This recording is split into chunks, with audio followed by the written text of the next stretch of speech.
ನಮಸ್ತೆ ಎಲ್ಲರಿಗೂ. ಇವತ್ತು ನಮ್ಮ ಮನೇಲಿ ರುಚಿಕರಾದ ಮಸಪ್ ಸಾಂಬಾರು ಮಾಡ್ತಾ ಇದ್ದೀವಿ. ಸೊ ಇದಕ್ಕೆ ಏನೇನು ಬೇಕು ಅಂತ ಹೇಳಿದ್ರೆ, ನಾನು ಮೊದಲಿಗೆ ಇಲ್ಲಿ ಸೊಪ್ಪು ತೊಗೊಂಡಿದ್ದೀನಿ. 1 ಕಟ್ ಮೆಂತ್ಯ, 1 ಕಟ್ ಸಬ್ಬಸಿಗೆ ಹಾಗೂ 1 ಕಟ್ ಪಾಲಕ್ ಸೊಪ್ಪು ಎಲ್ಲರೂ ನೀಟಾಗಿ ಬಿಡಿಸಿ ತೊಳೆದಿಟ್ಕೊಂಡಿದ್ದೀನಿ.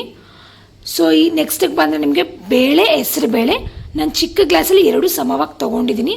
ಅದು ಕೂಡ 15 ನಿಮಿಷ ನೆನೆಸಿಟ್ಟು ತೊಳೆದು ಇಟ್ಟಿದ್ದೀನಿ. ಇಲ್ಲಿ ನೆಕ್ಸ್ಟು ನಿಮಗೆ ಟೊಮೆಟೊ 1, ಈರುಳ್ಳಿ 1, 8 ಹಸಿಮೆಣಸಿನ್ಕಾಯಿ, 1 ಗಡ್ಡೆ ಬೆಳ್ಳುಳ್ಳಿ ತೊಗೊಂಡಿದ್ದೀನಿ. ನಿಮ್ಮ ಹತ್ರ ಮೀಡಿಯಮ್ ಸೈಜ್ ಟೊಮೆಟೊ ಅಂದರೆ ಒಂದು 3 ಇಂದ 4 ಟೊಮೆಟೊ ಹಾಕ್ಕೊಳ್ಳಿ. ಸೊ ಇಲ್ಲಿ 1 ಟೇಬಲ್ ಸ್ಪೂನ್ ಜೀರಿಗೆ ಹಾಗೂ ಸಣ್ಣ ಗಾತ್ರದ ಹುಣಸೆಹಣ್ಣು ತೊಗೊಂಡಿದ್ದೀವಿ. ಸೊ ಇದೆಲ್ಲನೂ ನಾವೀಗ ಕುಕ್ಕರ್ಗೆ ಹಾಕ್ಬಿಟ್ಟು 2 ವಿಷಲ್ ಬೇಯಿಸ್ಕೊತೀವಿ. ಓಕೆನಾ? ಈಗ ನಾನಿಲ್ಲಿ ಕುಕ್ಕರಲ್ಲಿ ನೀರು ಇಟ್ಕೊಂಡಿದ್ದೀನಿ. ನೀರು ಆಲ್ಮೋಸ್ಟ್ ಕಾದಿದೆ.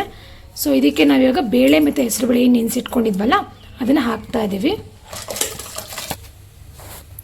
ಈಗ ಮತ್ತೆ ಸೊಪ್ಪುಗಳೆಲ್ಲ ಹಾಕೋತಾ ಇದ್ದೀವಿ.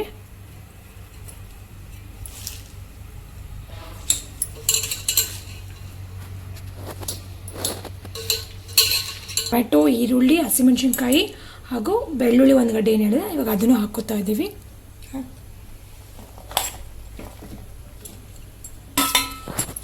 ನೆಕ್ಸ್ಟು ಜೀರಿಗೆ ಮತ್ತು ಹುಣಸೆಹಣ್ಣು ಹಾಕೋತಾ ಇದ್ದೀವಿ.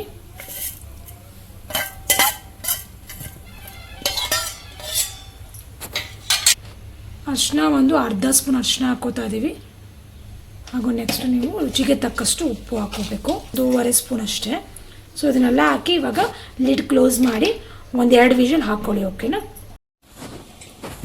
ಸೊ ಬೇಯಿಸ್ಕೊಂಡಂಥ ಸೊಪ್ಪನ್ನ ನಾವು ಮಿಕ್ಸಿ ಜಾರಲ್ಲಿ 1 ರೌಂಡು ರುಬ್ಕೊಂಡಿದ್ದೀವಿ. ಈಗ ಇದು 1 ಕುದಿ ಬರ್ತಿದೆ. ಸೊ ಅದ್ರ ಜೊತೆಗೆ ಇಲ್ಲಿ ನಾವು ಈಗ ಒಗ್ಗರಣೆ ಹಾಕ್ಕೊಂಬಿಡೋಣ. 1 ಸ್ಪೂನ್ ಎಣ್ಣೆ ತೊಗೊಂಡಿದ್ದೀವಿ. ಸೊ ಅದಕ್ಕೆ ಇವಾಗ ಸಾಸಿವೆ ಹಾಕೋತಾ ಇದ್ದೀವಿ. ಸಾಸಿವೆ, ಕರಿಬೇವು, ಬ್ಯಾಡಗೆ ಮೆಣಸು ಮತ್ತು ಬಿಟ್ಟಿಟ್ಕೊಂಡಿದ್ದ ಬೆಳ್ಳುಳ್ಳಿ. ಬ್ಯಾಡಗೆ ಮೆಣಸು ಒಂದು 4 ರಿಂದ 5 ತೊಗೊಂಡಿದ್ದೀವಿ.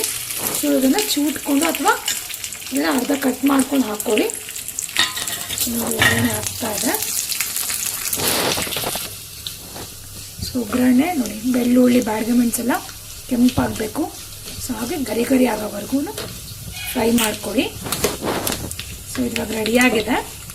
ಸೊ ಇದನ್ನು ನಾವು ಕುದಿಸಿಟ್ಕೊಂಡಿದ್ವಲ್ಲ ಈ ಸೊಪ್ಪಿನ ಸಾಂಬಾರಿಗೆ ಹಾಕಿದ್ರೆ ಸೊ ಮೊಸಪ್ಪು ಸಾಂಬಾರು ರೆಡಿ ಆಗುತ್ತೆ.